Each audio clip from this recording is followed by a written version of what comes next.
All right. Well, let's go ahead and open with prayer, and we'll have others joining us or coming back to join us in over the time. Let us pray. Blessed and loving Lord, we are honored that you have provided us or charged us with this ministry of helping people know you better. It is such an honor that you have given us to be in this role, but it also is a little bit frightening. We want to live up to all the responsibility you've given to us. So we're asking now for your help. We ask for your encouragement. We ask for your empowerment. And most of all, we ask for your giving to us the words we need, the images we need, the graphics we need, so that when we do have a chance to talk to new people, they can feel your love through us. Amen. Amen. Amen.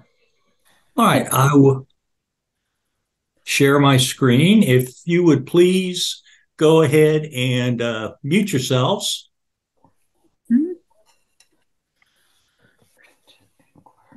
Let's see, slideshow from beginning. All right. If I do about another 100 of these, I'll have this squared away. All right. So this is kind of where we're going today. We're going to spend a few minutes reminding ourselves of a lot of the stuff we talked about last week, and I hope kind of re-emphasizing the most important parts. What are our goals? What are our challenges and opportunities? And then the process. And then we'll look at some specific activities, and that's where we'll spend the bulk of our time, talking about ways we can reach out to people through these various activities, how we can meet people, and how we can connect with them so that they will be active with us in ministry and in worship. At least some of them will be active with us. We'll never get 100%. So the goal for all we do is not to increase attendance or budget. After all, those goals are focused on us. Those are for our purpose. Rather, our goal is to help people grow closer to God. And the good news is, if we do that, if we show God's love by word and example, to quote the prayer book, some people will want to associate with us. They'll actually connect with us, even though that wasn't our original goal. In fact, it's a side benefit. Our goal is to help people grow closer to God. And if we do that and they have no further interaction with us, that's fine. We've accomplished our goal.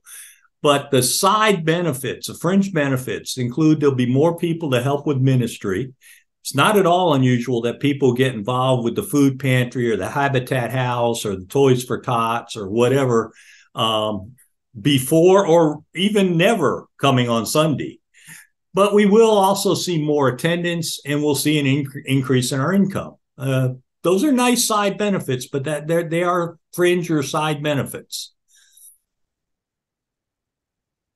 I'll show this slide a couple times, I think, at least twice, because I really want you. I am going to, as every time, I'm going to throw all kinds of things in your way. It's like a grand buffet, but you only have a small plate. You can only put a couple things on your plate, and that's important. But that's fine. Don't worry about it. Take what you find is worthwhile for you and do it well. Don't worry about doing other things. If need be, my brain is such that what I do is I say, look, I'll think about them again for next year. I don't reject them. I just put them off for a while, because I don't want you to overwhelm yourself and then just get so frustrated you stop. And I know for me, if I'm in the midst of something like this and I'm sitting in my desk and I'm feeling like I'm all by myself, I don't know what to do now, it gets frustrating and I'm more likely to stop. Well, that's not true. You'll never be alone. That's my role. My role is to be here and to help you make your way through the points of confusion and places where you're just not sure what to do next. So if you would like help brainstorming priorities, because what we're trying to do is find what works in your context. If having an outsider in that conversation, be happy to do that. Just ask. I believe, as I mentioned last week, that God created all human beings with the desire to go closer to God. Well, assuming that's true, why aren't our churches full? And the answer is, we're not trusted. As churches, as Christians, as people, there's a lot of distrust out there, a lot of bad image of the Christianity. We have a very bad reputation among many people. And plus, we're up against habits and schedules. People have gotten in the habit of not going to church. They have a schedule that includes something on their schedule on Sunday morning. It may be something we don't think is important. It may be as simple as sleeping in that one day of the week. We've got to change. We're asking them to change their habits, change their schedules. And that's one of the most difficult things we can ask people to do. So it's important for us just to remember that. We're not asking for something particularly easy to do. This chart, I think, is helpful. And if you remember last week, I went through a lot of details on the negative impressions people have of the church.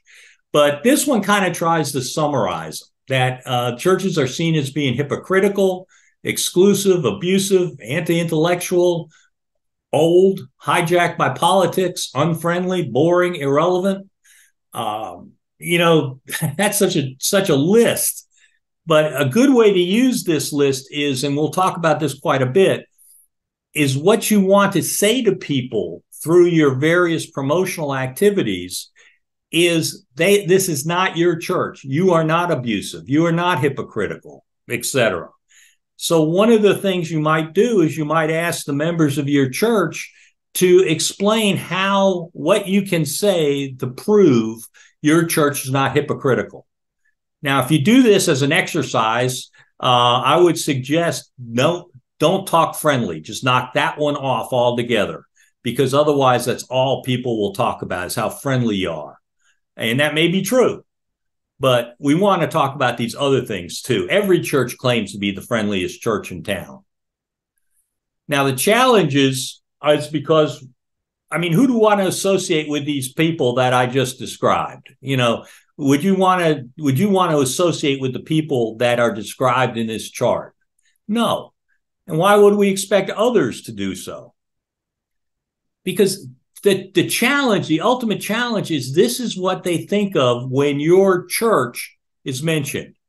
When we say, St. Somewhere Episcopal Church, the word church is what they hear. And they go back to these impressions they've gotten. And there's good reason for a lot of these impressions. There are churches we all know that fit at least some of these characteristics. So they're not ridiculous impressions they have. They just don't apply to us. So what hope do we have? There's hope as long as we're willing to make the effort to understand we have to overcome these impressions, these habits, these schedules. If we're willing to work like that, because people can distrust and even despise church in general while loving your congregation. Let me say that again. All those impressions are about church in general. Well, people can, and some of those are fairly accurate for some churches, but they can still love your congregation. They can see it as something other than the general impression they have. In this chart I showed you last week, but just very quickly, in a broad sense, about 10% of Americans do not believe in any kind of higher power. And that number's actually stayed fairly consistent for a long time. And something between 20 and 30% of Americans have a fulfilling spiritual home. They have a place where their spiritual life is being fulfilled. Lots of variation, but they all fall in that 20 to 30, maybe 32% of Americans. It all depends on how you define fulfilling and home, but I'm using 23 because it makes the arithmetic work out. What that means is about 2/3 of Americans believe in God, but do not have a spiritual home. And basically that divides roughly in half by what little research applies to this, but I think it makes sense. So about 1/3 of Americans do not have a spiritual home. They believe in God. They do not have a spiritual home, and they are willing to talk about spirituality. Their mind isn't totally closed. They're not anxious to do it. If they're anxious to do it, they'd already be investigating churches. It's not high on their priority list. They're not likely to want to attend on Sunday or other activities at the very beginning. We've got to get them interested. They're very cautious. They're very untrusting. But if they feel respected and if it touches on their life concerns, they will want to participate. And that's where we're trying to take them. This is another study that was done. I'll just hold it up. It's just from a totally different source, but the answer is roughly the same. You're roughly dividing into thirds. About a third of Americans have a very low interest in spiritual life. This would be the ones that include the ones that don't believe in any kind of God. About a third have a high interest in spiritual life. These include the ones that are attending a spiritual home of some kind, and roughly a third or a little more have a moderate interest. Now, that 39%, third or a little more, and I don't like this phrase, but I haven't come up with a better one.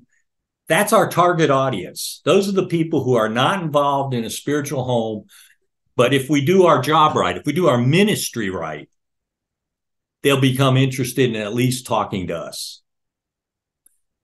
The potential for your church, as I said, roughly a third of the population near you are willing to talk. Near your church, about a 20-minute travel time, probably more in rural areas, might go out to 30 minutes. You can look at your own people where they travel from. There's always a couple that come from a long distance, but the bulk of them, and that'll give you a pretty good feel. And these two sources, you can get actual numbers. I'm sorry to say the Nazarene source is better than the Episcopal source. If what you want is just numbers, how many people are within this area? Those sources are there. You got the slides, so you can just copy and paste those in to get to them. But if you have any trouble, just let me know. I'd be happy to work that through for you. It only takes a couple minutes. One of the key points, and this I wanted to just bring up again because it's so important. I know in talking to vestries and people in churches who feel like, well, we got our sign out on the roadway. It tells people what time the service is. What more do we need to do? Well, if that's all they needed to know, if they were so interested, all they needed to know was you meet at 10 a.m., they'd already be there on Sunday. We need to go way beyond that. That's important information, but we need to do so much more. We need to intrigue them. And I think that's one of our very key words is intrigue them enough to want to know the worship times. They have to get interested in enough in our service that they care what time we meet. Right now, they don't care. They don't, what difference does it make to them whether we meet at 9, 10, or 11? So how do we do this? How do we take these opportunities we're being provided and reach those people? I think a 3-stage process is a good way to think about it.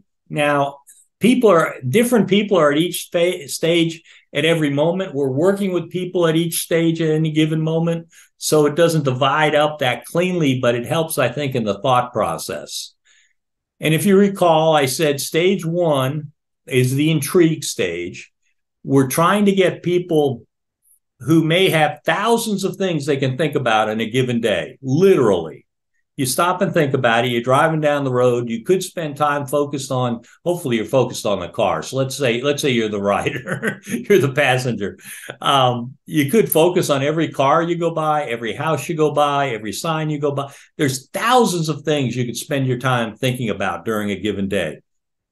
We're there somewhere, but we're way down near the bottom. We want to move ourselves up. We want to intrigue people enough so they'll spend a few seconds, literally seconds, thinking about us. At first, it's just seconds.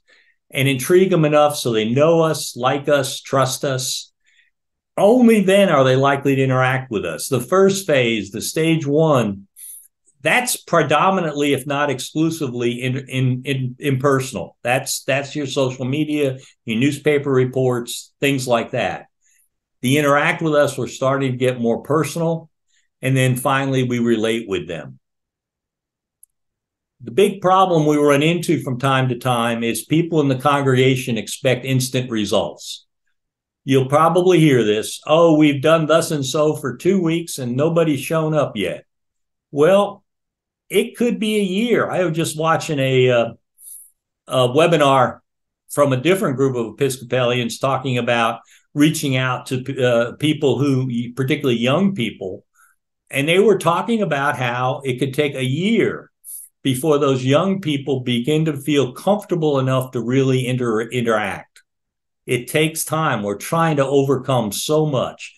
Shouldn't be discouraged. We'll get a few instant results, or we could, but it takes time to really start building. Because what we've done is we've ghosted people. People who have come by our place. Maybe they've come in on Sunday and never felt like anybody cared they were there. Or maybe they've just come in for a bazaar or some other special event and nobody really cared they were there. Or maybe they're watching online and there's no interaction with them. They're just watching, and it's like, I watch TV. The people on TV don't care whether I'm watching or not. Well, they can get that same impression with our worship services. So chronologically, and you could say the way it works is to intrigue, interact, and relate. But as far as importance goes, it's relate, interact, intrigue. If you don't relate with people who you've interacted with because you've intrigued them, you've wasted your time. We need to build a relationship. If we don't do that, we have largely wasted our time. And to do that, to relate, to build a relationship, we have to have regular, consistent, friendly, personal, gentle, engaging, short communication. Anybody who's ever been in therapy, particularly marriage therapy or couples therapy or led couples therapy, you know it's all about communication. Well, this is same concept. And that communication is not to say, come to church next week all the time. And this is one place I disagree with the evangelicals. And they've got some churches that are growing pretty rapidly. So I might be wrong, but I like to let people know that people disagree with me, because it's up to you to do what you think is best in your context. But I think if all we tell them is come to church next week, or we look forward to seeing you tomorrow, that kind of thing, they don't get to know us. We want them to get to know us. So we want to tell them about who we are. Email probably won't accomplish this because very few emails are opened. Most businesses are happy if 20 to 25% of the emails they send out are actually clicked on. That doesn't even talk about how many are actually read. But even if it's twice that many, even if 50% are clicked on, that means 50% of what you send out was ignored. Texting may be a little more difficult, but it's more likely to be effective. It's seen at least 90% of the time. And because everybody knows it's going to be short, most people will actually read it, or at least read the very beginning and then decide if they want to read the rest. They will pay attention. And it's more difficult simply because you have to be concise. And one of the problems with email is you start to write an email about what's going to happen on Sunday. Then you say, oh, I ought to tell them about what next week's coming. Oh, yeah, I ought to tell them about this. Oh, I can also tell them about that. Before you know it, you got a page-long thing. Whereas with the texting, you got 140 characters, and then you better cut off. We want to make it as personal and as friendly as you can. But all that said, if all you have is an email address, use it. This is really a thought process thing I offer to you. Look at your calendar and try to get in the habit of this. Every activity on your calendar, ask yourself, how can I meet new people through this activity? It doesn't matter what the activity is. There is a way to meet new people. In some cases, it's obvious and easy. Some cases, it's not. One of the examples I use, which is now a couple of days out of date, but is your church of voting, a polling place. Well, you don't want to stop people as they're walking in to vote and say, hey, let me tell you about the church or anything like that. But I'll show you some things you could do, just some displays you could have nearby. Maybe somebody there to talk to the church. Maybe, how about a prayer center as people are going in to vote or leaving the vote? Off to the side, not pushy, not aggressive, but just, would you like to come into our worship space and pray? And the question is, when somebody comes in for whatever reason, the question is not, did we see them or even greet them, but did we meet them?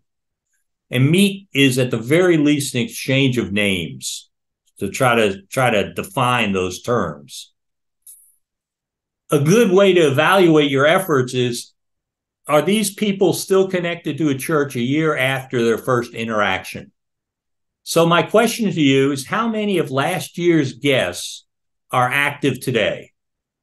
An active could be just coming once a month. I mean, it's not necessarily running for vestry or anything, but how many of the people who came for the first time last Christmas are active today? And frankly, do you even know who came for the first time last Christmas or one of the very few times they came? And this is important because typically, and this is across all mainstream Protestant churches, pretty well researched number, about 10% of first-time Sunday guests will still be connected to the church 1 year later. Or to say it the other way around, 90% of the people who attended once will actually stay connected to the church. So we don't have to do a whole lot to find ourselves making connections with more people. And it's because we ghosted them. We decided that we just didn't decide. We just didn't make the effort to reach out to them. And if you're talking about other events like a Christmas pageant or a Christmas bazaar, certainly less than 1% are connected to the church a year later. So what do we do? How do we do it? How do we avoid the negative outcome? Well, it's absolutely essential as we get their contact information. Without being able to communicate with them, we cannot have any influence on their decision whether or not to connect. We have to have a way to communicate with them. Name and cell phone number is best, and I have all kinds of materials. I have them look at last week's slides. You'll see a lot of stuff, but ask for whatever you need, please. For any of this, feel free to ask. There's good research that the more you ask, the fewer people will respond. Now, I usually do ask for email and zip code in addition to name and cell phone. Email because they kind of expect that, and zip code gives me some indication of where they live without getting very personal about it. But we never want to ask, what church are you from? That can be embarrassing and even insulting. Never ask the name and ages of the kids. That's downright creepy. Now, I got asked this morning about if someone comes into the nursery and starts asking questions, or comes into the Sunday school room and starts asking questions, is it okay to get some information about the child? Like, are they allergic to anything? I think, yes, absolutely, certainly. But that's a case where the family has made an additional step to connect with you. That's different from you beginning the connection by asking, oh, how many children do you have? What age are they? And where do they live? Never ask the physical location. I kind of hate that one, but it really is true. People are getting very concerned about that kind of privacy. You can get all that information later. If you make a connection with the people, all that information will become available. And again, lots of details and examples in last week's video and slides. As far as the interact goes, follow up within 24 hours. Doesn't have to be much, can be very simple. You can write it, as far as Sunday morning goes, write it before you leave church. If you have 3 people on a given Sunday, that's a lot in just about any church. So it's not going to take long. One of the keys is to be assertive, meaning ask for things, but never aggressive. Right now, a lot of us are in stewardship campaigns. We may have taken the stewardship training a couple months ago. And if we did, we heard, you don't get what you don't ask for. If you don't ask, you won't get. Different ways of phrasing it. Well, the same thing here. We want to ask people, but we want to gently, positively, politely ask, never insist. Our goal in the intrigue phase is for people to pause and pay attention to our posts. we want to grab their attention. Eye-catching graphics, bright colors, all work well. I like canva.com, but there's certainly several other graphic programs you can use. There's lots of easy ways to do it. One of the reasons I like Canva is its free version will do what you need. You don't have to pay for the professional version. Although if you have somebody that really wants to get into this kind of thing, Canva is free to nonprofits. It's a little bit of a pain to apply for, but it is. So if somebody really does want to use all those extra tools, you can get it for free for the church. Another tool to grab attention is the text above the photo. You have your photo, then you have your headline and your text on Facebook or Instagram. When you're doing that, you cannot use like bold and italics straight on. You have to use another program. I like coolsymbol.com, and you may have noticed in my emails, a lot of times I will do that. I will use this bold script to stand out on the email.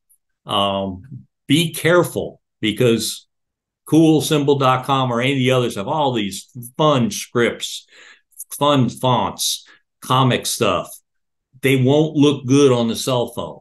So double check, watch every time you do it, look on your own cell phone, see how it looks.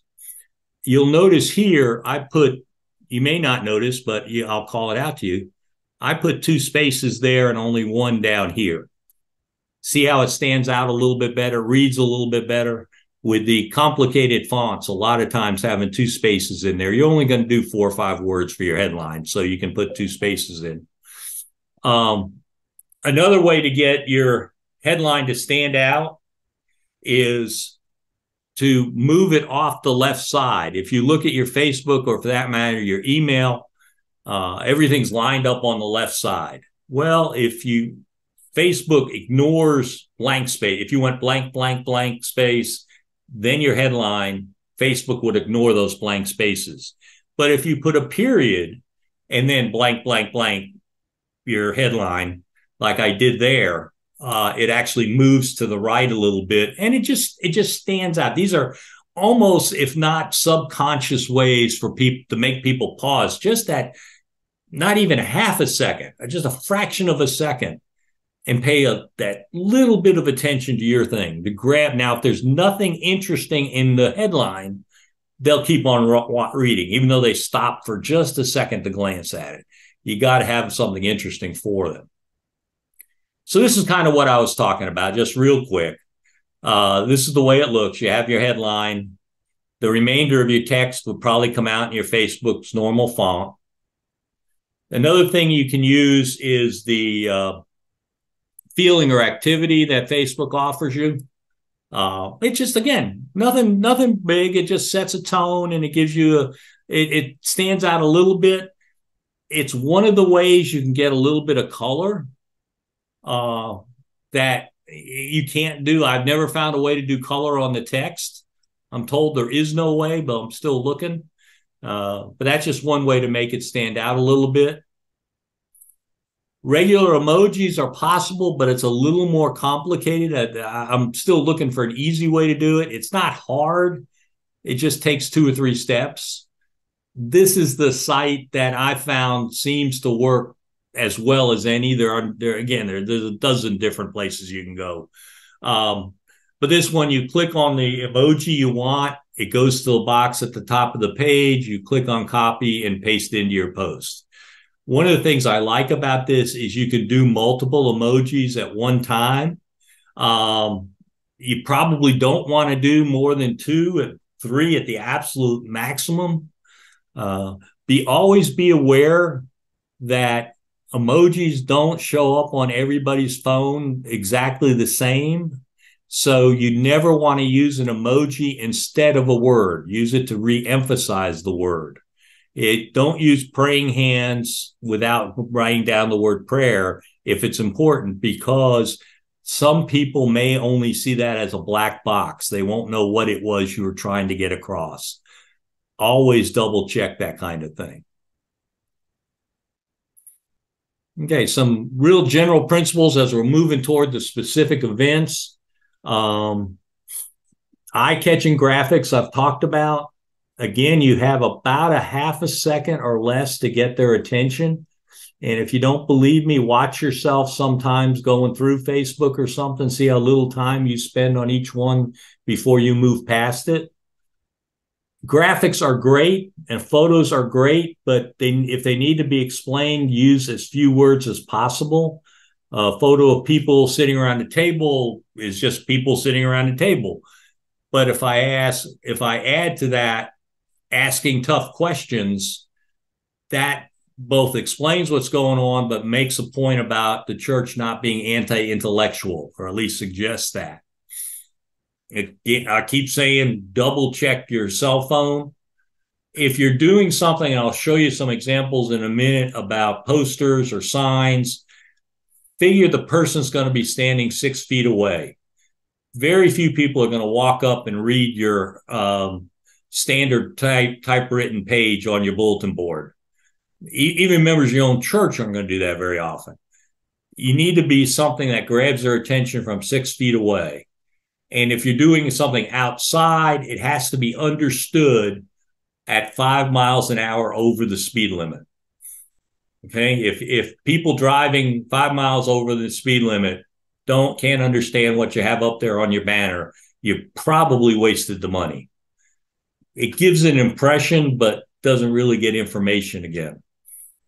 Another thing that's very important is if you're showing a video of some kind, a slideshow or video, all they see is that very first image until they click on it, until they decide to click on it. So that very first image has got to intrigue them enough that they want to click on it. Otherwise, you have the most important, most interesting, most fascinating video, but if nobody clicks on it, it's wasted. Couple more things.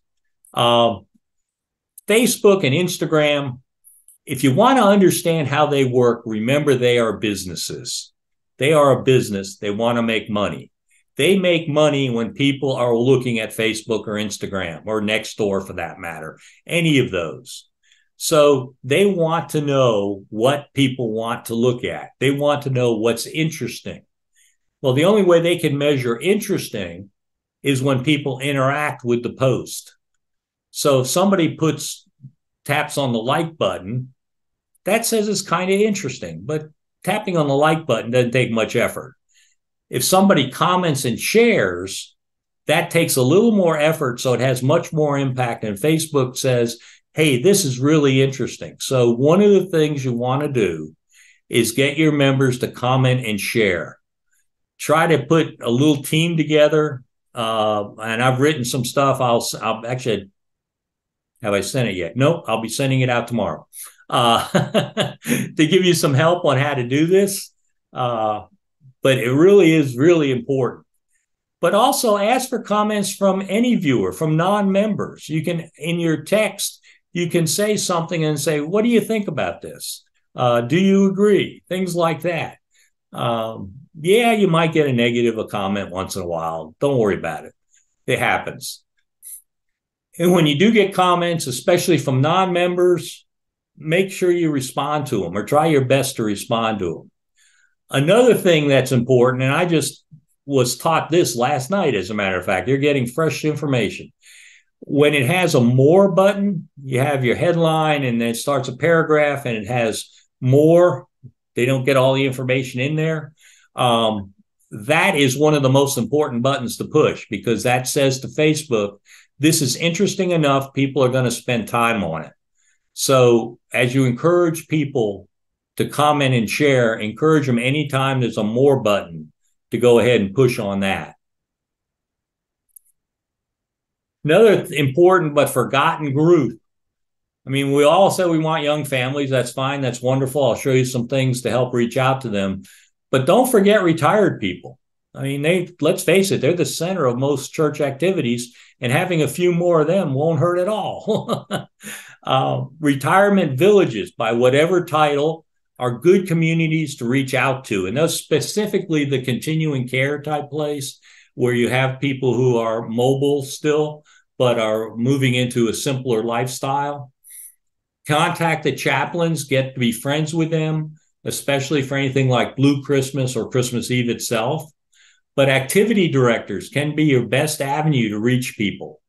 And the first couple times you want to tell them about something, I would encourage you to stop by and, make an appointment, stop by, drop off the information, get to meet the activity director, become more than an email, become a face. Make sure you touch base with them on occasion just to stay in touch. You might end up with a van load of seniors showing up at your door someday. So anyway, how can I find enough people to do this all? First of all, you can't do it all. So let's start with that. And we can chat about priorities, but as I said before, build a team, ask them for simple things. Don't say, will you help with the evangelism? Most likely it just feels like it's more than any one person can do. Rather say, hey, would you be willing to make sure you comment and share on the posts the church sends out once or twice a week? Now we're down to a couple minutes a week. Now some people can, there's a better chance they'll go with that. Remind you that Daughters of the King, particularly, but also Brotherhood of St. Andrew, their vows include evangelization, particularly the daughters. And in our Episcopal baptism, we all, every one of us, vowed to God to proclaim by word and example. And these are fairly easy ways to fulfill that vow. Shut-ins and partial shut-ins can do most of what I'm talking about. And a lot of times when you go to visit them, they tell you how much they used to do and now they wish they could still help their church. Here's a way they can help their church. And as I said, I'll send you a paper about all this. That may give you some information to help. All right. That all applied to everything. Now we're going to tie down to some specific activities. As I'm going through this, if there's something you're doing or thinking about doing or have seen done that you want to talk about, keep it for the question and answer. I'd love to hear some new ideas. First one, here's a YouTube video. So what you can do if you wanted to is just copy that link and paste it into your Facebook post or whatever. It's a very nice short video that explains Advent, explains Advent, does it in a very nice way. What I would suggest is post it more than once and have different titles to it. And I like questions. So what is this Advent thing? There's lots of people who don't know what Advent is. Or I hate the weeks before Christmas. That's an attitude a lot of people have, that kind of thing. People do respond more to questions because if we pique their curiosity, they want to learn more. There's a wonderful phrase, wonderful concept called brain gap. Brain gap. That what we want to do is create a gap in their brain, something they want to fulfill. So we ask them a question. What is this Advent thing? If they don't know what Advent is, they want to get that information. Now, I'll just let you know this from a Roman Catholic source, but doesn't mention Roman Catholics anywhere. And I checked and they have given us permission to use it.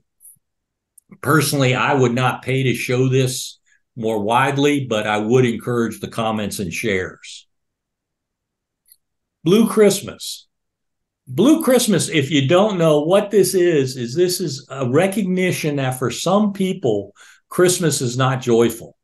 If you've had a loved one's death, you personally had a bad diagnosis, a job loss, a divorce, anything like that, joyful Christmas celebration just doesn't feel in link with what's going on in your life.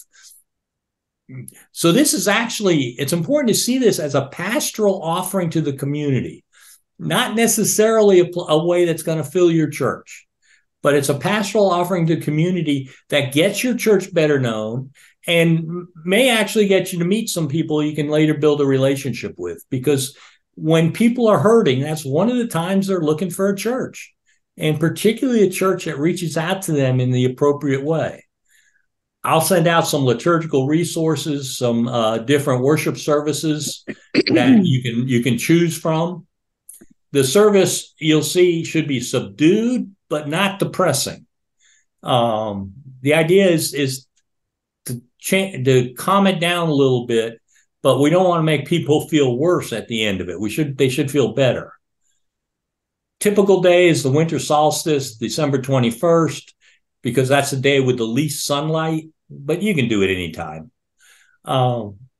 There's a good chance you are one of the few churches, and probably very likely the only church in your area offering this. So this is great for a news release, and I can send you, if you haven't seen it, the paper about how to do news releases well. You can also reach out to the local hospice and funeral homes. Many of them have grief groups, and they might be willing to announce your service. But also, in addition to announcing the service to encourage in-person attendance or online attendance, announce that you will pray for people by name if they submit their information. Now, just tell them you'll just mention their name. You're not going to go into details. There's a good chance you'll get more contacts that way than through service attendance. But get their contact. And I've said this in other times, anytime you do something like this where you're praying for somebody, the day after, send them a note that says, thank you for honoring us with your prayer request. It was included in yesterday's service. You had a chance to build a relationship, build a communication, do it. All the various tools we'll talk about is good for this. This is one of the things I would consider paying for a boost. What that means is turning your post into an ad. And if you don't know how to do that, if you've never done that, it's very simple. And I have a little, I think it's about a 4.5, 5-minute video, which steps you through step by step. If you need that, let me know. All right, Christmas Bazaar. Now I'm treading on dangerous grounds. I know the people have been working for months to get the bazaar ready, and to suggest changes at this point, it could get you in big trouble. So we're not going to. A couple minor tweaks, because it is possible both raise money and connect with new people. Go back to what I said before.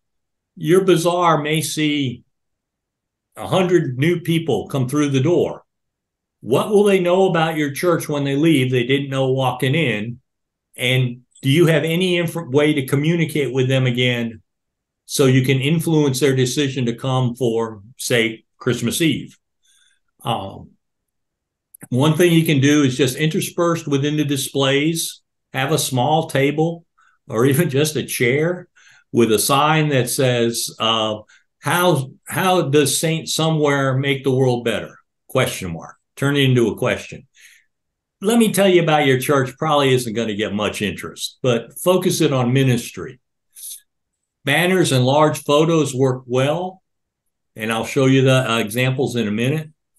And one, for example, is join us on Christmas Eve to sing and mention the carols you're going to sing. Music is the thing people remember more than anything else about Christmas Eve. Music and the candlelight service are the two things people will remember. I'm embarrassed as a preacher to say they very seldom remember their sermon 2 days later, but they will remember the candlelight service. They'll remember the carols. Remember, again, you're half a second from 6 feet. One of the things you can do, and I'll show you one in a minute, is create a nice looking card that invites people to other Advent and Christmas offerings. Hand them out at the checkout and offer them the contact card. Another thing you can do is about every 15 minutes or so, somebody, one of the leaders, gets on the microphone and says, thank you for coming. Lots of other interesting things happening around here, and we'd love to keep you informed. Please complete one of the cards you will find, at the checkout or wherever.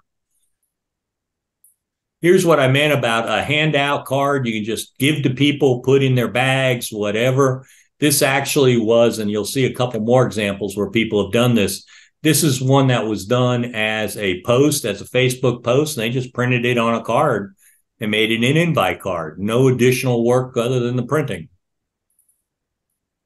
These are the banners that a possibility. This is a phrase Lutherans use a lot, God's work, our hands. I love it. And the idea is that's what grabs you. It's in the middle. That's what grabs your attention in half a second or less. And then there's more information above and below. And on the right-hand side, you'll see how it was used. I don't know what that is.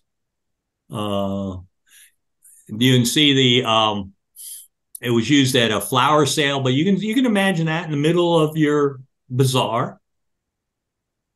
And then the large photos you can do, and these are photos were just taken with an iPhone. There's nothing fancy. And most cities have an engineering company, an architect company, a graphic artist, anybody like that probably has a printer, a large printer nowadays. And a nice call to them, say, would you please do 2 photos? Good chance they'll say yes, and they won't charge you. Yes, if you go to Staples or something, they're fairly expensive, but most time you can get it done. All right. Next one is one of my favorite ones, a walk-in or no practice Christmas pageant. The concept here is that a new family, new as in the sense of they're not connected to you. They may be new to town, they may not be. They're unlikely, even if you were to tell them to want to come to a couple practices ahead of time in a church they don't know anybody. Rather, what you do is you announce any child can participate if they come, say, 30 minutes early. I mean, you can always have more sheep or angels. And I know you may have adults, perfectionists who don't like the idea of somebody walking in the last minute and hasn't practiced walking down the aisle 3 times. And I'll be honest with you, I lost that discussion one year, but we did better after that. I mean, you think about it, a sheet with a hole and a stick with a star, and you have an angel. It doesn't take much. Now, I know what the reaction from many of the churches on here tonight is, but we don't have enough kids. Yes, it's nice to have a young Mary and Joseph, but the rest can be adults. And the easiest thing to do is use a narration style where there no lines are memorized. Somebody just stands up and tells the story, and somebody's back there as the director telling the kids where to move at the appropriate times. Make up invite cards, have their kids, particularly the kids, but also adults, invite other kids. Yes, adults, you can invite your next door neighbor. Believe it or not, they won't hate you for the rest of their lives if you say, hey, this is something your kid might like. Use Facebook groups and general posts. It's just a great topic for reels, and I talked about those a lot last week. Preparing for the All Are Welcome pageant. Boost to parents on Facebook. You can do that. You can, again, I hate the terminology, but you can target parents on Facebook. You can send them an ad, the boosted ad, that it goes to only those people who claim they are parents. And it's actually by age ranges of their kids. I don't know how often people update their information, so I would probably just send it to all parents. Certainly create a Facebook event. I got examples on that last week. These are shown so widely. An idea you may not have thought about is make up a sign, a yard sign, a banner. Most elementary schools have carpool lanes where parents sit there for quite a while waiting for the school to get out. You could even, and I've done this, walk down the line just holding invites in your hand. If people roll down their windows and reach for it, you give it to them. You know, not pushy, but people are sitting there doing nothing. And that curiosity factor, that you'll get few that'll say absolutely not, but that curiosity factor will get to them. Landing pages are important so your QR code can point to it. Hate to keep saying this, but if you don't know what I'm talking about there, last week had it. And make sure to try to get their contact information. Here you've brought these 3 new families in to be involved in the pageant, and they leave and you say, gee, I wonder what their names were. No. You want to have contact with them. You want to be able to reach out to them afterwards. Angel Tree. This has come back early on. I said, everything you do, ask how you can use it to meet new people. Well, this is a good example. You're doing it. You're not going to do anything different. You're doing it. Why not tell the world about it? And one of the reasons you're telling the world about it is you are proclaiming to the world, we are trying to make the world better. You're proclaiming to the people around you, hey, this church is working to make the world better. For me, this is very low priority to spend money promoting, but it's good for reels, posts, stories, any of those activities. Don't be afraid to ask the agency receiving the gifts to announce it on their platform. For them to say on their website, on their newsletter or whatever, St. Somewhere Episcopal Church brought us gifts for the children, whatever. Photos with gifts under the tree are good to share. If you have them from last year, just use them. Say, this is what we did last year. We're hoping to do more this year. Pictures of gifts being delivered are good to share afterwards. No reason not to say, to put up a post that says, Monday, we brought all these gifts to the Salvation Army. And again, ask the agency to post something. Comment and share in these cases should be particularly easy to do. People shouldn't have to struggle to think of something to say in a comment on one of these. Hosting guests. Hosting guests, I'm going to be talking predominantly about Christmas Eve, but the principles apply anytime for any event. But I want to focus on Christmas Eve because Christmas typically is one of the worst times for churches to host new people. I know that sounds crazy, but stop and think about what happens in the narthex. You have somebody standing there, an usher or greeter, whatever, and in comes Peter, who hasn't been to church in 3 months. Well, you start talking to Peter. And then Jane comes behind, and Jane has her grandchildren. She wants to introduce her grandchildren to everybody. And you get that kind of, or somebody comes in and they're dressed up in a special way or whatever. It's that friends to friends thing, not friends to new people. So we need to remember the terminology of guests and hosts. And I like to think about this. You've invited the neighborhood to your house for a barbecue. How do you treat the guest that comes in? How do you host the event? Well, we should have some of the same principles. I have 2 training videos available to you. I have one, I decided to split them up. I have one, assuming you do not have a nursery. And then there's just an additional 4 minutes for those that do have a nursery, just talking about how to approach those people. The usher, the greeter, and the host are different ministries. They're different roles. And I know particularly in small churches, there's a lot of overlap, and I fully understand that. I love small churches. I've been in small churches most of my career, but they need to be seen as different roles, even if the same person is in each of the roles or 2 of the roles at different moments. The host is the one who focuses on a new person. And again, that's not the friend they haven't seen for months. And this makes really careful. The new person is going to show up 7 to 4 minutes, something like that, before the service begins. That's what they're going to aim for, to get there roughly 7 minutes before, 5 minutes before, something like that. So you don't have time to spend a lot of time. You probably can only host 1 person during that period, maybe 2. Therefore, I suggest that any church of any size have at least 2 people prepared to host on Christmas Eve. You're hoping to have at least 2 new families, 2 new individuals. The host wants to spend time with the new person without being pushy. In fact, it's kind of interesting that in many ways a well-trained introvert is a better host than an extrovert. Extroverts want to talk. We want to listen. We want people who want to listen. So we want them to listen more than they speak. But if the family wants to go into the worship space, you don't hold them back. You'll figure it out pretty quick. I like to begin by saying, thank you for coming. My name is Ken.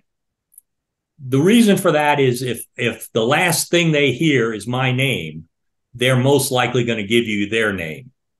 And there's a good possibility they'll give part of their story. Hi, my name is Ben. We're new in town. that kind of thing. If they do, you can build a short conversation around that. Like, oh, glad you moved here. Where'd you move from? Again, remember, you only have a couple minutes, so you don't have a lot of time. A great question. Are you familiar with our service? That just gets you the ability to talk about it. If you have a full bulletin and you can say everything you'll need is in the bulletin, that's fine. If you don't, you can point out where they can get it. I like to say, don't worry if you're confused over what comes next. We all are from time to time, or something like that. Take the anxiety out of it. Because if somebody's brand new, it's the first time they've ever been in an Episcopal church, they're anxious, they're concerned, they're worried that they'll do something out of sync with everybody else. Plus, they'll provide their background. You say, are you familiar with our service? They'll say, no, I've always gone to a Methodist church. Or they'll say, yes, I was senior warden for 20 years. Important information to have. Mention the guest card. But if you mention the guest book in the narthex, allow them the freedom to not fill it out. This is one of the places we tend to get aggressive, not assertive. We tend to almost insist they fill out the book. No, because if they're not ready, they're not ready. If you do have a guest book, make sure there's at least one entry on the page they're going to see, because nobody wants to be the first one there. If you got to make up somebody's name and address or whatever, go ahead. And please, in your guest book, don't ask for the date. You ought to know the date that they visited. We were at a church one time and looked at the guest book. I always do that when I walk in. And I think the last entry was almost a year earlier. Well, that just leaves a very bad impression. You don't want to ask, are you new in town? That can be, again, either insulting or at least embarrassing. What church do you normally attend? Oh, Lord, or what church are you coming from? Variations of that question are in so many guest books and asked by so many greeters. Again, please don't. And take those questions plus any about children out of your guest book. Again, people don't want to sit down and write down their children's name and birthday and all that kind of stuff. If there are kids, the host should greet the children, remember their names. We were laughing this morning that in most families, the order goes, if the kids are happy, the family would be back. If the mother's happy, there's a good chance the family be back. If the father's happy, well, it depends on what the mother and the children think. That isn't true in all families, but the opinion of the kid is really important. If there are kids, explain to the parents. They don't know what's happening. They're anxious. They don't know what role the kids have. Are the kids invited into the service? Great. Or is there an option of a nursery? And I really, really hope it's an option. There are still churches that say, your kid is not allowed in the nave. Why don't you just open the door and let them leave? Because that's what's going to happen. But that's your context. That's your decision. If they need the nursery, restrooms, quiet room, any of that kind of thing, make sure you guide them to where they can see it. And if you're going, you'll see in my thing on nursery, if they're going in the nursery, you take them all the way there and introduce them to the nursery keepers, which means you have to know the nursery keepers. Introduce them to the usher who hands them the bulletin. Again, it's nice to meet people. You don't have to go longer than say, hi, Bill, this is Sam and Peter. Try to be where you can greet them at the peace. Don't be too creepy near them. But, again, the last thing you want is for them to be standing there unacknowledged during the peace. Hopefully that's not going to happen in your church anyway.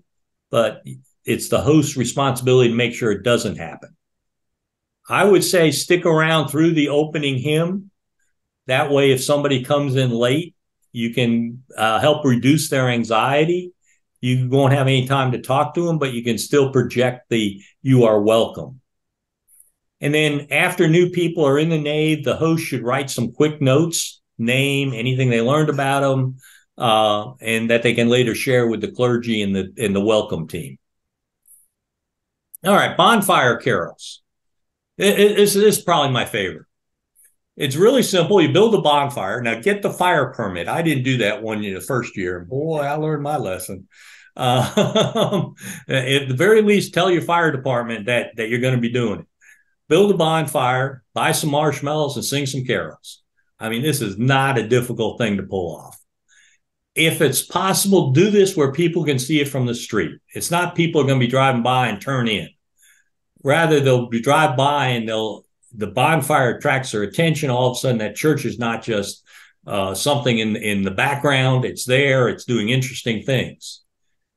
Only difficult part to this whole project is finding an outdoor large enough screen. I know some recreation centers in some towns will lend or rent such things, or you can rent them commercially. They're not too terribly expensive. A sheet on the wall is not great, but it typically works okay. Make sure it's hanging level or straight, that isn't all crumpled up. And if somebody really wants to make a gift to the church, the screens themselves are not terribly expensive. Now, this is one, it took me 2 years to believe this, but it's too dark for printed lyrics, and people only know the first verse. Ask people what the second verse is, the Silent Night, and if you haven't been in the choir, you probably won't know, even if you give them the first 2 words.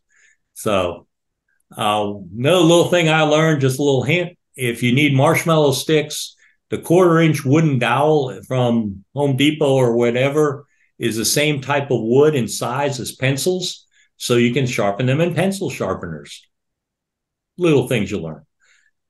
You can use Facebook posts. Again, certainly have an event, reels, and boost to parents. All that stuff's good promotional effort. If one of your real focuses is young adults, this is one I would really think seriously about boosting. And the nice thing about this is you're in the dark. If you don't have a lot of kids there, that's not as obvious as it is when you're trying to put on the pageant or something like this. This is a great news release. Since it's likely to be unusual, it's a great visual for TV. We had TV there many years. As far as the music goes, you need 2 strong voices just to provide some leadership. Guitar or an amplified keyboard will do it. One thing to think about if you can't do that in-house is for a relatively little amount of money, I'll bet you can get a couple teenagers to come and provide music. And if they come, their friends will probably come. The local music teacher. Sorry? The local music teacher likely can provide some names of people. There really aren't that many Christmas carols.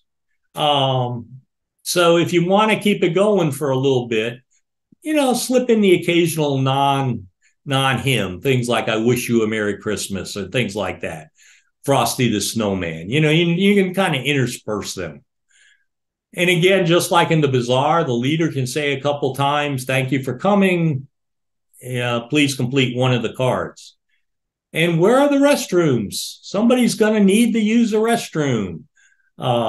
Make sure it's clear, a couple signs, or you announce it where the restrooms are.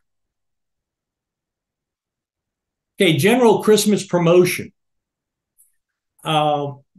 Christmas Eve is one of the few times I even would consider Google ads, but I still think it's better spent money on Facebook or Instagram.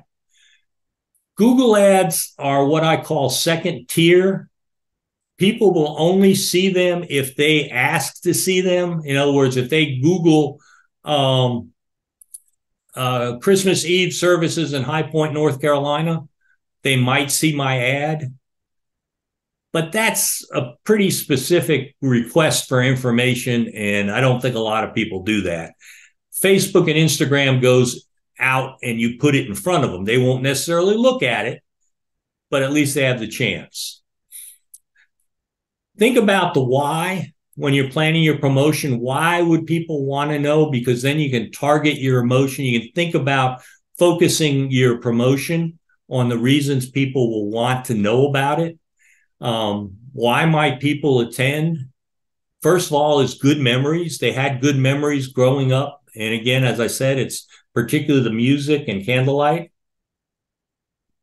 There is some limited social pressure to attend on Christmas Eve. And for some families, we all have got, I expect we all have one or two people. That's the only time we see them is Christmas and maybe Easter. So you might have people out there looking to fulfill that, or grandma's coming for Christmas. We got to go somewhere for church service. There's a desire to give children memories. The pageant. And one of the ways we talk about the pageant is give your children good memories. There's certainly a curiosity factor among some people. Right now, in particular, I think the hope Christianity can make the world better. That's subliminal, maybe, but I really, really think that's there. And will I be welcome? That's more of a question than anything else. And particularly among various groups, will I be welcome? So possible posts and reels, things like church being decorated, the choir practicing, that could be a still photo. It could be a short reel. Could be a longer video. Clergy looking like they're panicking. That's common. It's a little hard to show, but it happens. The hope that Jesus gives us. What is meant by incarnate? That's a really important word, and we don't explain it often enough. I mentioned the carols to be sung. Think about what impression you want to leave and then direct your promotion around that impression. One thing you can do is a poll about which carols to sing. It's only possible in groups. So it'd have to be a group that would allow that kind of thing, but it's a great way to get interaction. But relax, we're not going to set it up so some weird unknown song wins and we've got to use it.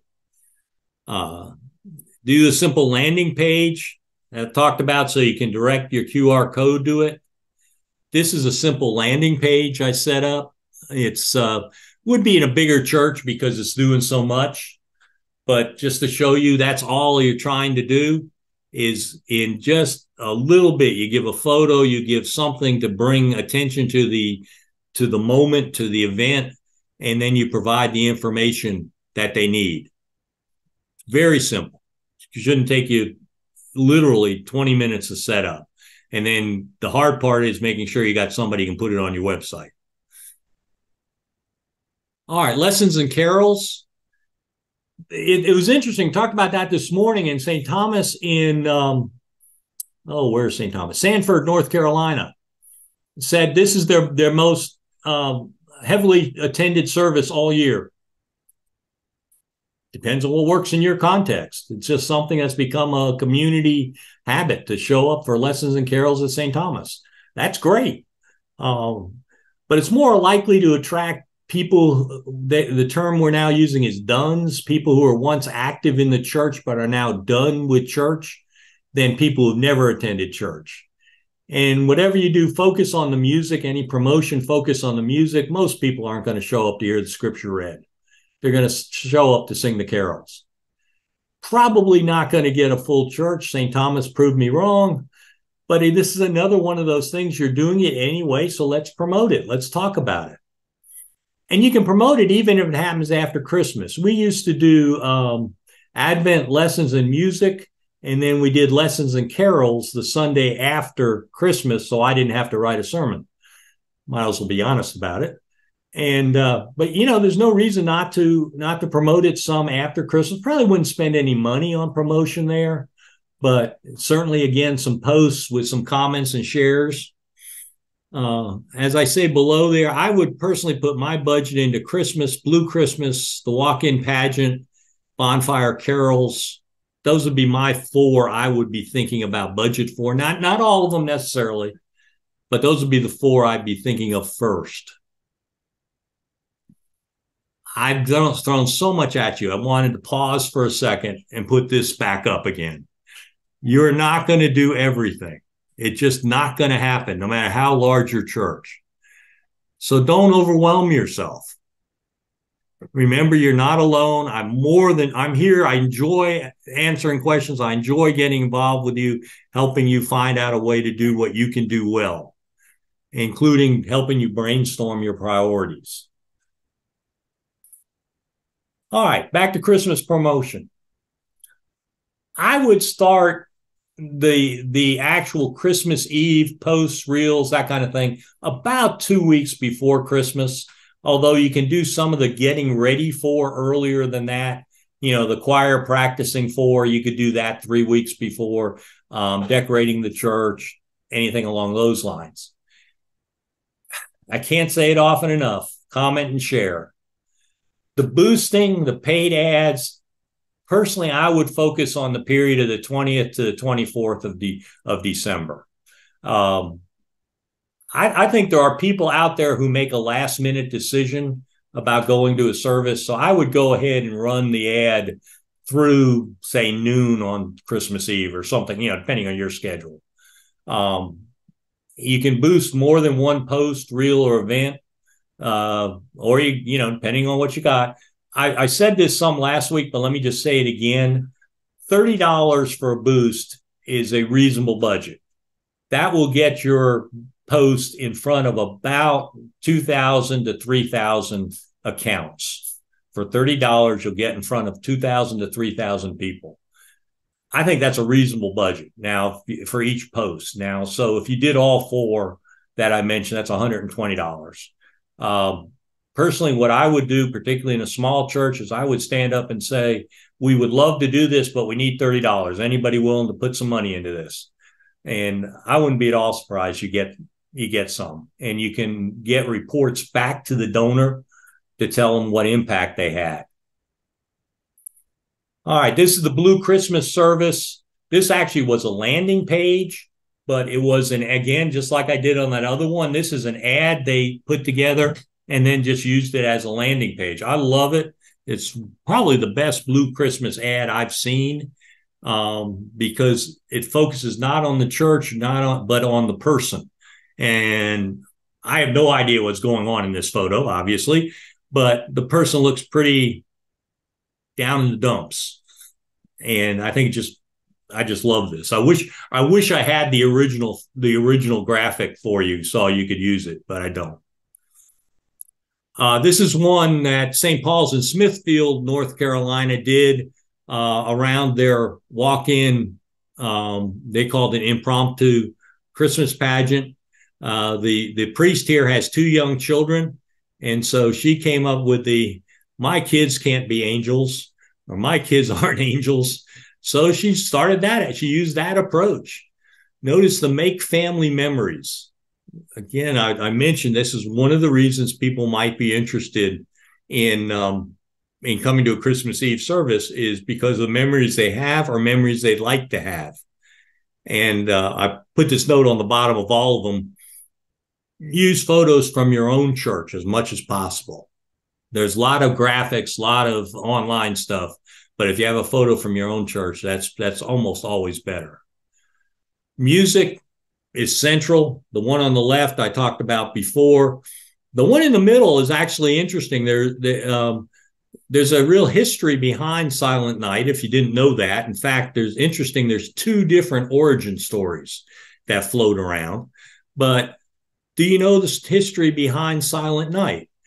People are likely to click on that and read it. Now, you could do it as a reel. You can tell the story in 90 seconds, so that works.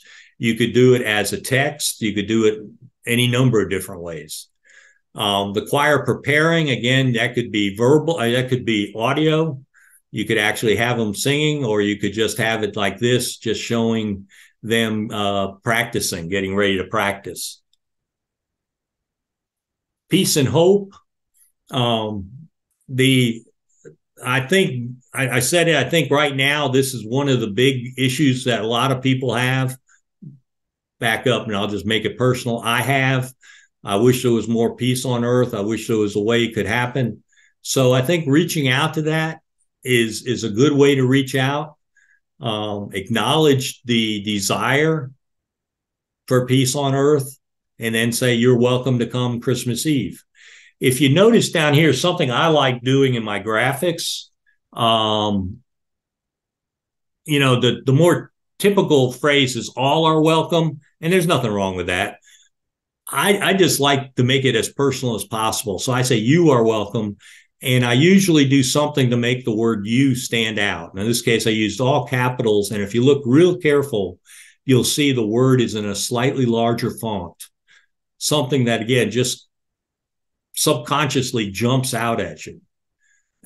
Incarnation, I talked about before, and that's something to celebrate. I think is a nice tone to make. That one actually came out of my one of my Christmas Eve sermons a couple of years ago.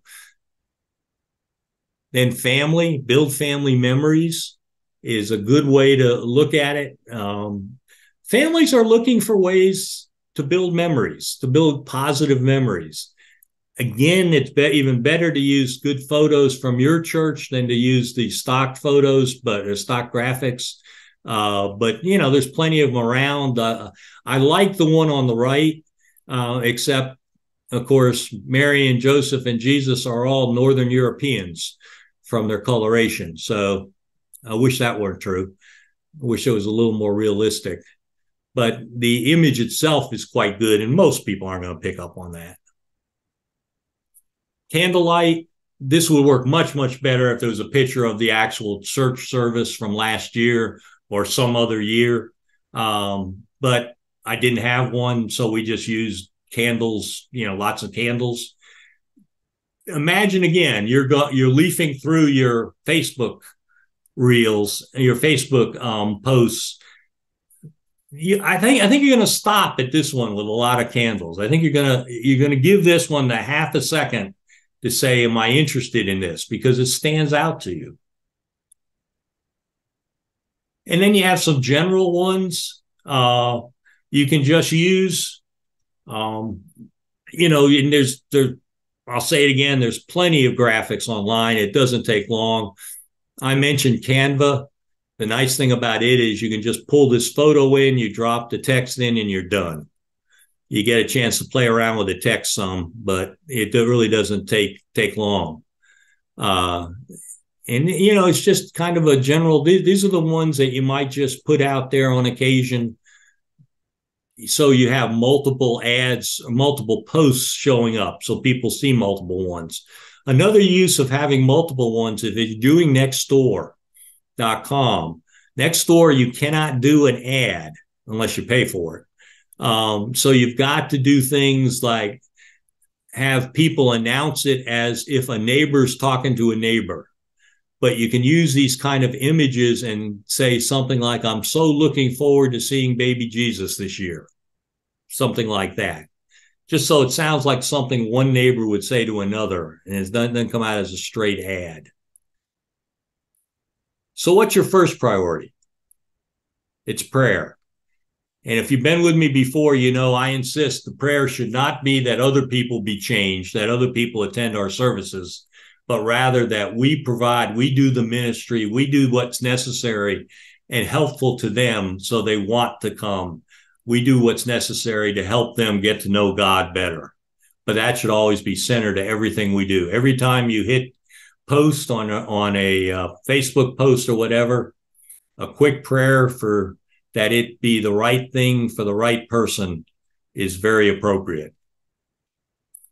I've just put this in, and you'll have it in your slides when you get it. This was the homework from last week. It's fairly straightforward. If you didn't get it done, you still certainly have plenty of time to do it.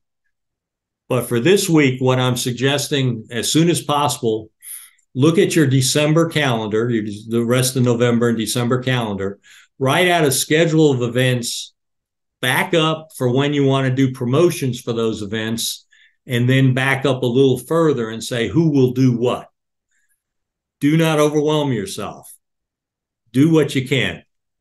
One of the things you might do is ask that photos of the church from previous years be sent in electronically so that you have them to use and be considered using on some of these posts. You'll be surprised how many people have photos that you didn't know about. And then I mentioned this before, but just to remind you, that if you, on your text, your headline in your text or in your first comment, you write down at everyone if you're working in a group, at followers if you're working in a business page, or at friends for a personal page, it goes to everybody that's connected with that page. So, for example, if you have 500 followers on your church page, and that's not an unusual number for some churches, even smaller ones, if you just put up a post out of that 500, maybe 100 will see it. Facebook won't show it to the rest. If you put at followers, the full 500 get a chance to see it. So that really makes a difference, but you don't want to do that a lot, because if you do, you get known as a spam. Finally, after Christmas, certainly take a break, but you want to connect with those guests, keep in touch with them, and keep up some of your posting. If you haven't done the communion and clergy introduction videos, that might be a good time to get them done. If you don't know what I'm talking about, ask me. I'll send you the information. I just want to point out real quick that Shrove Tuesday, and to the surprise of many people, Ash Wednesday can be as good as Easter when you're talking about having new guests. And I'm going to do a series for those two, a couple classes for those two events. So watch for that. I'll send it out after the 1st of January. I'll send out the announcement on that.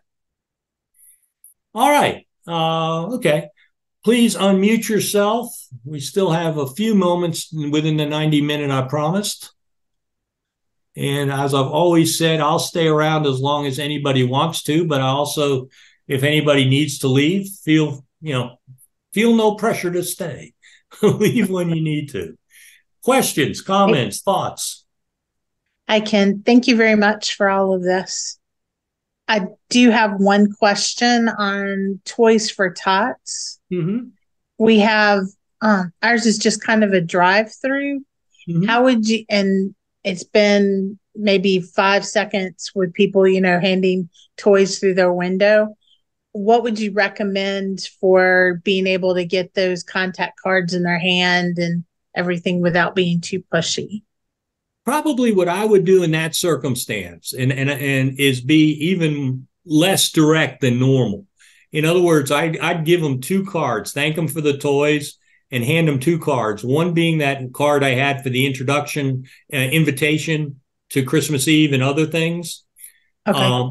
And then the other being the contact card. And just say, if you'd like more information, you can use the QR code, or you can call us, or, okay. Just, I'd keep it very short, because you're right. You don't want to make it too pushy. But hand them the cards. Yeah. Just hand them the cards. And if they show an interest, let them fill it out right that minute, but don't get pushy about it. Right. Okay. Thank you. Mm-hmm.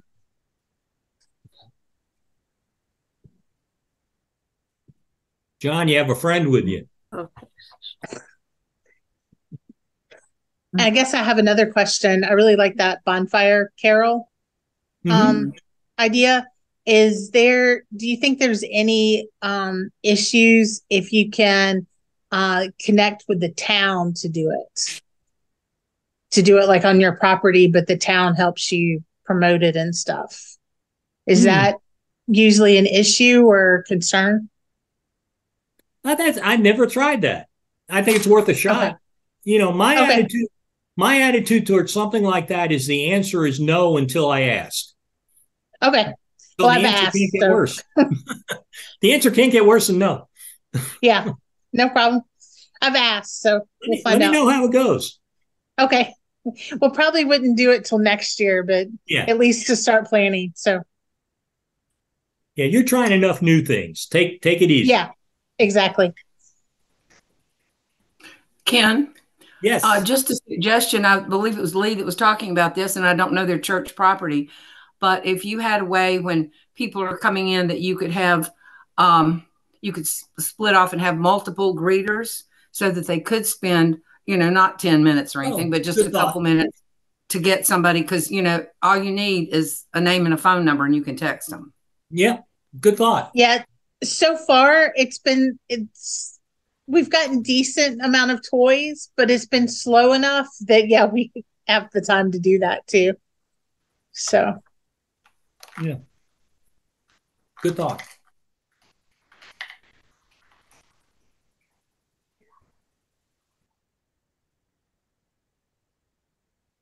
Wyatt.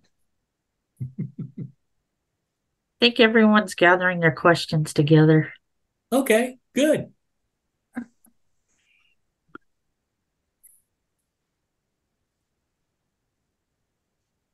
I can't believe I made everything crystal clear. So, I know our church is planning to do some Christmassy events. Like on the 16th, we're planning on doing kind of like a music festival thing, Christmas music festival thing. And I lost my trail of thought. Could you help me out, Mom or Tess? Well, in fact, thank you for saying that, because I goofed. I meant to say when I was talking about lessons and carols that can be any kind of musical, Christmas musical activity. It doesn't have to be lessons and carols, but if you're doing a festival of some kind or something like that, they tend to be more community oriented than, lessons and carols tends to be more membership oriented. Christmas festivals tends to be a little more community oriented, and which is great because it gives you a chance to meet people and hand them information, invite them to Christmas Eve, try to get contact information from them, at least give them the opportunity to provide contact information. So those can be great opportunities to meet people. Okay. Ken, could I just add, there was the church this morning, and I don't remember which church it was, that said that after they have their big musical event, I don't know if it was lessons and carols or what they were talking about, but they have a reception and they advertise it to the community. So all people are invited to come to the reception too. And apparently it's a big event for their church. Yeah, that was St. Thomas. But I'd forgotten about the reception. Yeah. Receptions are always a wonderful time to get to meet people and to ask for their contact information. Gently ask. Yeah. Can't say that often enough. Actually, our event is also going to be quite great because we invite external musicians and we proclaim that this is a zero alcohol event. So all AA groups that are hosted in our facility are welcome. And we are also planning to experiment with a karaoke. So, and this is the first time because it will be a mixed church/secular event. And I realize that many people probably are having difficulty understanding me since English is my fifth language, but obviously as a music director, I am the only one who can speak about this. And we have been corresponding with you, Pastor Ken, the last week. So yeah, and Father Ray is busy, but he asked me to kind of go this event by you. So do you think that would be a worthwhile idea? It will be potluck also. People have to sign up. But of course, the guests from outside won't have to bring anything. Whenever you're doing anything like that, a community event, it's always challenging to both be completely welcoming and also say, we'd like to get your contact information. That's always a gentle line to balance on. And it depends on your setup, your physical setup. But if it's a general community event, I certainly wouldn't try to push myself too hard. If that's what you were driving at. Well, it's designed as an outreach event, but it's also, we have to show what we are like as a community, because if a few guests come and there is nobody local, I mean, a part of the St. George's, that wouldn't leave any good impression, right? So we have to enjoy ourselves, and that would be contagious for the people who will come for the first time. Yeah. Yeah, you definitely want people to come the first time, feel welcome, feel like this is a fun thing. I'm glad I came. That's one of the one of your goals, is that people leave there glad they came, even if they don't leave their contact information or anything. If they're glad they came, that's the most important impression you want to leave. And you're right. You want to show who you are. You want to be able to for them to leave knowing a little something about you, even if it's more impressionistic than data. Mm-hmm. Yeah, thank you.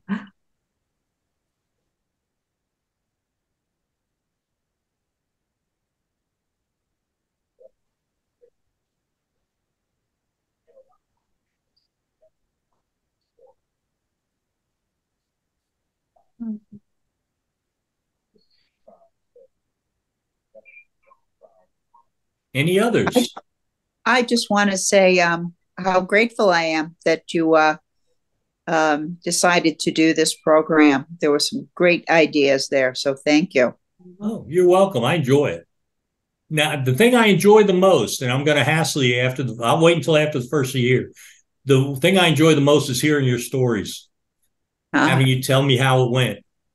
And that can be things that didn't work too. Those are as important as things that do work. Mm-hmm. So I will send you all a nice little pleasant note saying, please tell me your stories. Will do. Okay.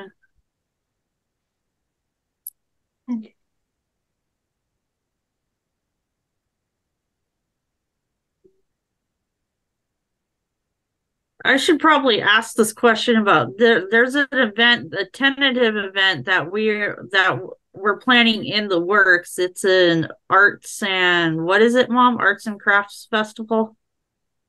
Yes.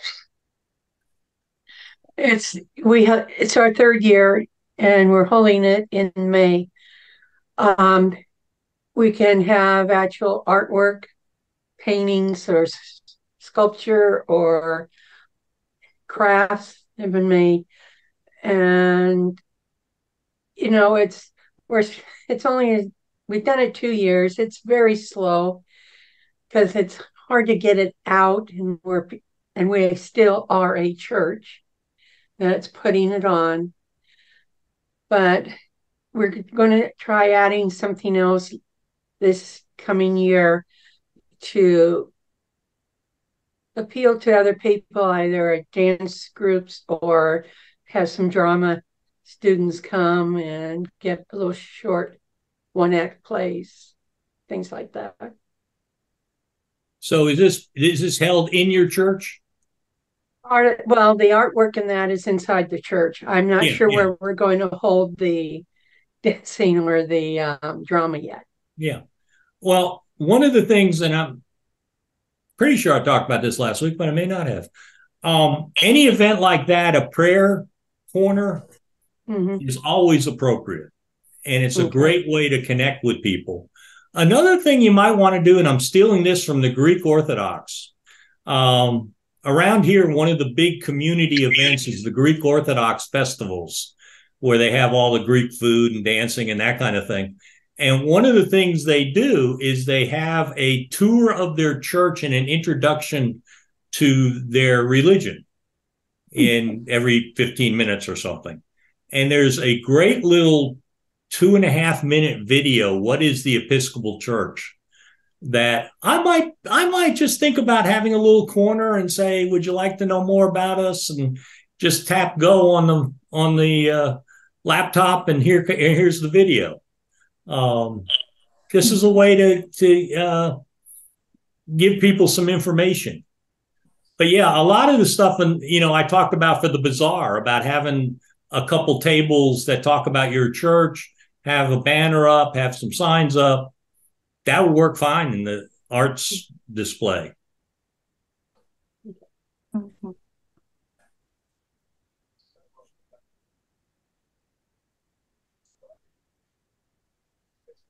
Well, I'm sorry. I'm going to have to go. And my daughter still got some homework. Yeah. Mom, I left a book in the office, so I need to go get it. Not tonight. What? Goodbye. Okay. Bye-bye. Bye. Bye-bye. Bye. All right. Anybody else? No, all set. All right. Well, thank you all. Yeah. I will be sending you things over the next couple weeks. And rather than overloading you any one day, I'm going to try to send them out in, bits and pieces. And I'll Right. including this video and the newer slides. The slides I sent you, I guess it was Sunday, have been updated. So I'll send you the latest set of slides. Thank you. But let me know any Okay. questions. Thank you. Thank you, Ken. You're welcome. Yeah. Good to see you Thank all. you, Ken. Enjoyed being with you this evening.